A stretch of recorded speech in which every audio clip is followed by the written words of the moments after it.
ดาราสาวท่านหนึ่งสิตั้มหมักหุงให้กินขอบคุณนะ30 โล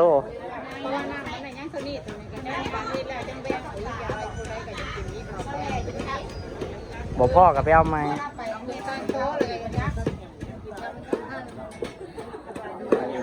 สำบายดีเด้อพี่น้องฟองฝ่าย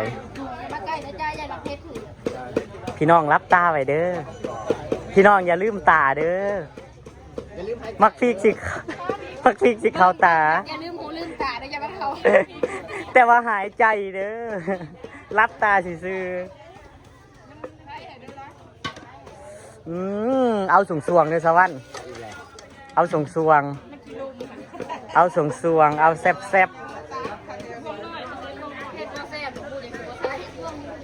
จะไปใส่เกลือไปแล้ว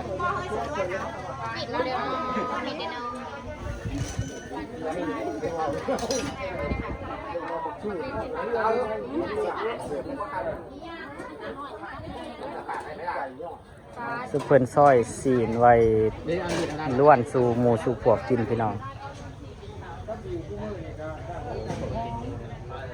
อันเด้ฝนมาเลยอีน้อยฝนในใสยิบอยู่เมื่อกี้นี่ครับฝนต่อ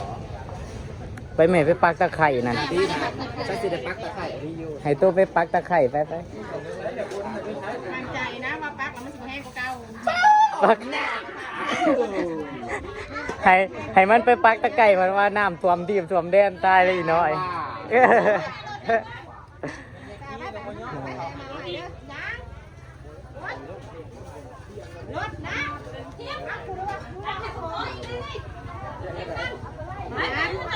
หลังจากแดดอยู่ดีๆไปปักมีแดดไปปักตะไคร่เพราะว่าฝนมาอย่าปักกระยากันนั่นนะพ่อนี่แต่ว่ามันสิตกแต่ว่ามันต้นเลยเป็นมะนาวไหมข้าวไอ้เพื่อนนี่เด้เพื่อนหลอกพ่อแท้เด้อบ่เป็นตาแซ่บได้เจ้าน่ะนะเจ้าเป็นคนมักตำนั่นดิเจ้ากระตั้มแซ่บข่อยอยากกินฝีมือเจ้านั่นแหละตำสาวันล้านทุ่งมาพร้อมกับมะเขือหรือว่ามะเหล่นนั่นเองเนาะขอบคุณหลายๆเด้อแต่ละคนมากกับมีของมาฝากมาตอนอยู่ส่วนเมเซียวตุยเพิ่นก็ได้หมักนาวกับพักบัวมาอยู่พี่น้องสมพอเพิ่นมาของข่อยสั่นว่าพันสองเปิดยากเนาะแล้วว่าหมักนาวซ้ำหมักมู่ข่อยคนเราว่าไซอะไรหมักนาวเล่ามากนั่นนี่ละหมักนาวนางนี่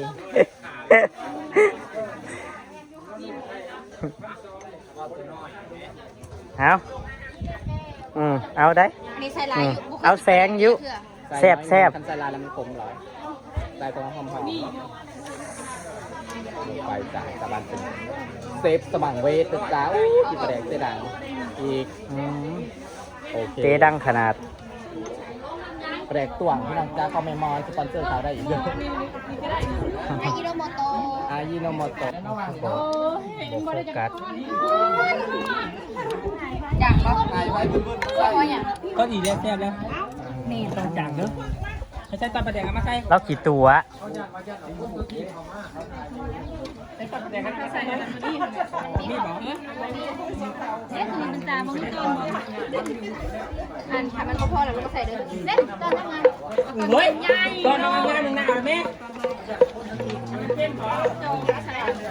ใส่ไหมใส่ยี่บ้านอะไรนะใส่จองมาตั้งใส่กับกินน้ำตามันเลยมั้ยใส่อีกแล้วสมัยมันสีเข้มแล้วเนาะมาคุมมาใส่ในมันเนื้อมันไม่ได้เข้มย้อนคอยเด้อเข้มจะเอาใส่เจ้าต่ำตัวมันได้ด้วยปลาแดงนะต่ำน้ำตามันรับแน่มันบดตายตาบลับโอ้ยฉันกระยามันเต็มเลยนะแต่ได้กระเค็มน้ำโลดขนาดตอนโลกไปนะเอาซิมดูบันเมืองซิมดูเผื่อมังหน้าคอยคือมาขี่ไล่เต้อย่าคือคอยพานี่อ่อนอร่อยอยู่แล้วเขาไปเห็นวันยุวัดเอากระทำเป็นยายเจี๊ยบ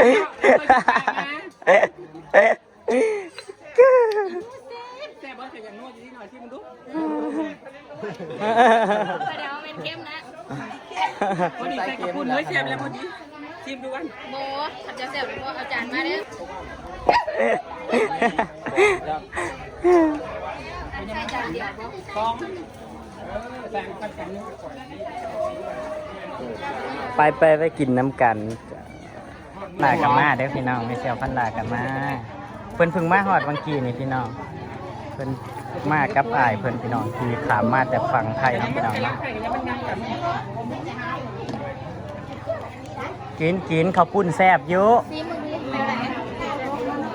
แม่ แซ่บ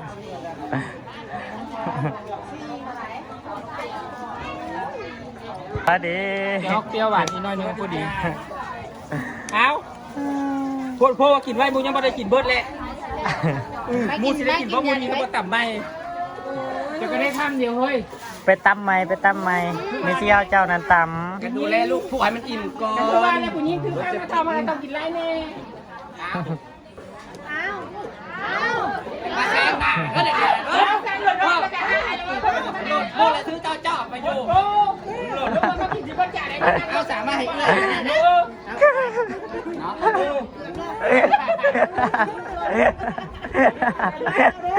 อีน้อยโดนตัดหนา โม่แล้วย่าไปจะไปแม่จะไปให้อยู่มากินพี่เจ้านั่น ก่อนเลยก้อนอีแหละก่อนจะอ่อนมากินแล้วก็ตบด้วยกินด้วยตุย นางไปเอาพักมาแล้วพี่น้อง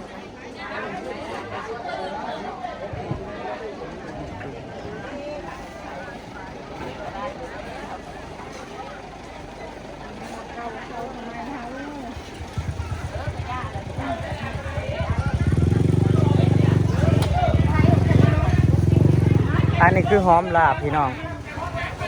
หอมลาบสลงสลัดพี่น้องหลายอย่างเลยจ้าหลายอย่างเลยจ้า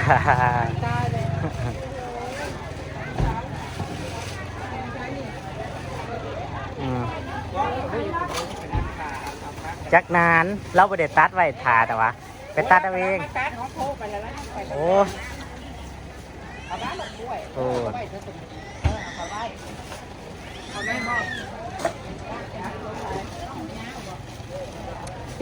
แดดคักพี่น้องแดดฮ้อนคัก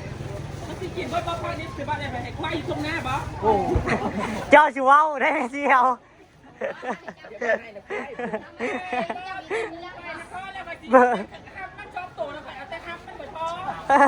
ไปอยากได้จะทำตอนจะได้แต่ข้างนี่นะ อยากโค้ยมันมาเห็ดโค้งอะไรสองโค้งแรงจ้าเบิร์ดละบอ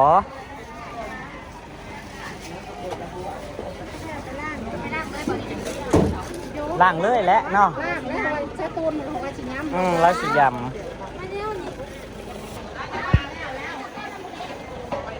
ทั้งพี่กัดพี่ล่างพี่เนาะล่างสิเห็ดยำ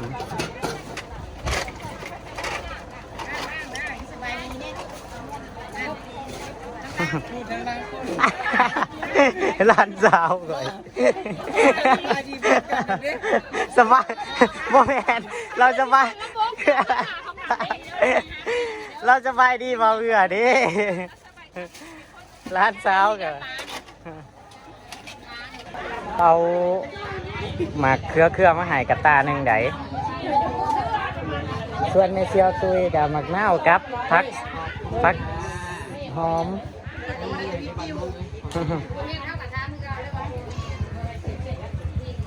ซุ่มจับไปตัดเองเบิร์ดบอกไปนะกูแดดนั่นเอ๊ะ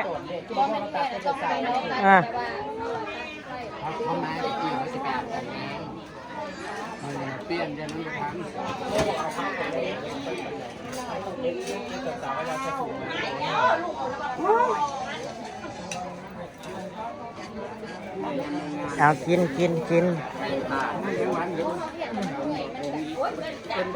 ซุ่มเจ้าบัท่านกินบัท่านละแวกกินเข่ามันหรอ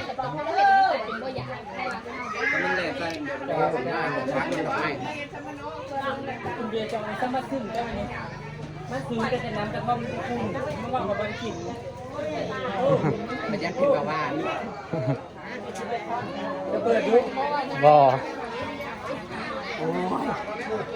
นั่นนี่แล้วคันมืองานแต่ไม่วัน มันผิดกฎเหรอ เสร็จจังได้ล่ะแมงวันมาอะไรได้เฮ้ย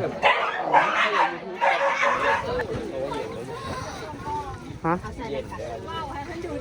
เย็น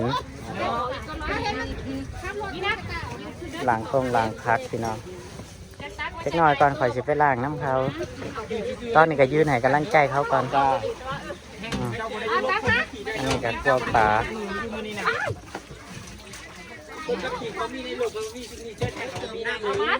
เติมแล้วเติมแล้ว ได้มาส่งนะพักก่อนนะกระชุกที่เธอมันจะมาเป็นม้วนนี่มันโยกเป็นม้วนนี่ได้นี่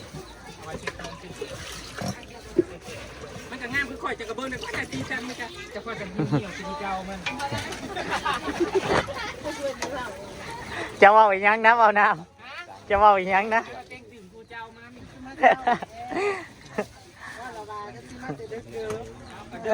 ถึงจะพอจะกินกาแฟแมวมันไปหาเห็ดดูได้ไหมโบ๊ทน่ะมาดูจะกินแต่มันออกอยู่ในซ่านเนี่ยก็บอกแข็งยังน้อยไปกินมื้ออื่น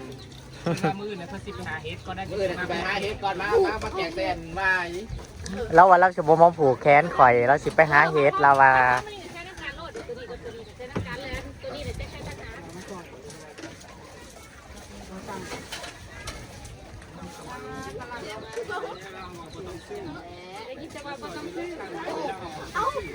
เติม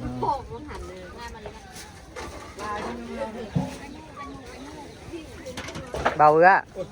งามอยู่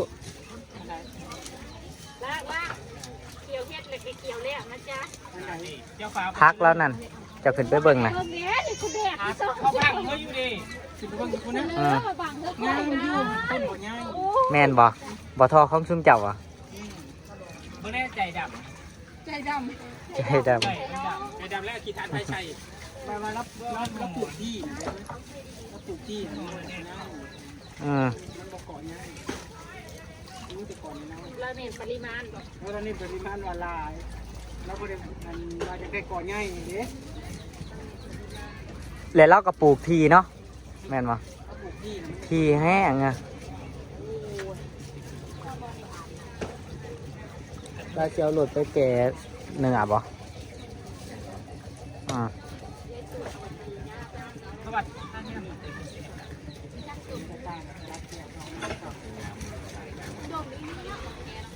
ปลาตูนสียำปลาตูนเราสียำให้กิน ลูกหนึ่งข่าวจังล่างเธอ เธอจะมาล้างเหรอจ้าหรือจ้า ก็เธอเป็นคนนึ่งข้าวสัตว์นี่แหละจะอยู่นอนนึ่งข้าว ลูกเป็นหลานก็นึ่งข้าวก็มาล้างผัก ฉันไม่ใช่ลูกหลานสักการนึ่งคือการสักการนึ่งเป็น คนเดียว ชิ้นย่อยผีใครมาไปจากเมื่อโอ้จะเจอไว้เด้อโอ้จะเขาหัวเสือนั่นแหละพ่อแหงจ้าจุดน้อยของการบ้านตกเครื่องผู้ชุกโต๊ะเครื่องงานสีใสจังไดล่ะโต๊ะเครื่องนั่น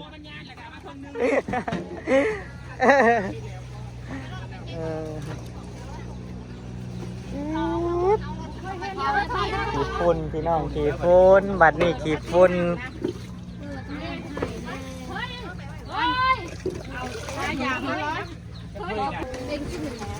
ทีมงานแม่ครัวล้างคงล้างพักล้างถ้วยล้างบวง แรกคือมาเห็ดโจก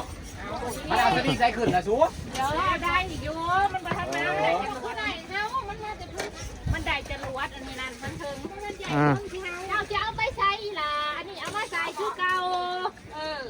นั่น มันไม่ได้ย้อนเก่าเขาไม่ได้ใส่ทอด อุ้ยพี่มาไข่มูได้ปลาเลยในใส่กระสอบเมื่อไข่มูไปแยงเด้อล่างเอาแม่นี่ล่างออกก่อนเด้ให้นั่งนั่งเจ้าออกไปเบื้องคุณล่ะล่าง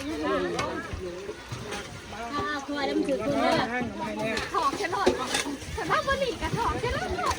สโลโมสันเลยล่ะเอาใครจะไปขี่รถไทยแบบนี้นี่ตรงนี้แดงยัดตีคนไปได้ไรวะ พอได้ตกในฟ้าที่เจ้าบน ช้า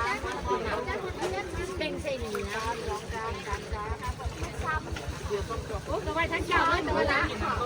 เอ๊ะ ปลาตูนจะเป็นมือยำอืม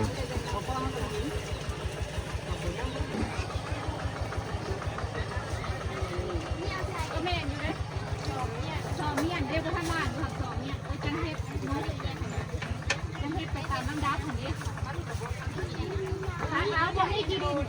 นี่ห้องเรียนคือจุยมาตะโกนเรียกชื่อ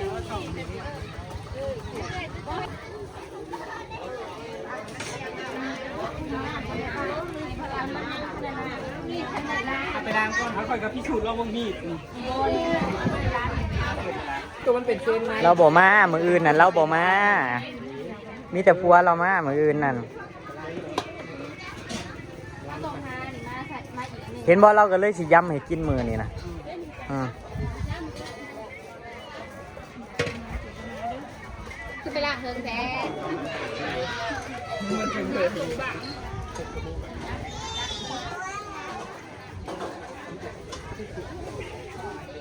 ไปพี่น้องอำลาพาจากพี่น้องตามคลิปหน้าแล้วพี่น้องเด้อ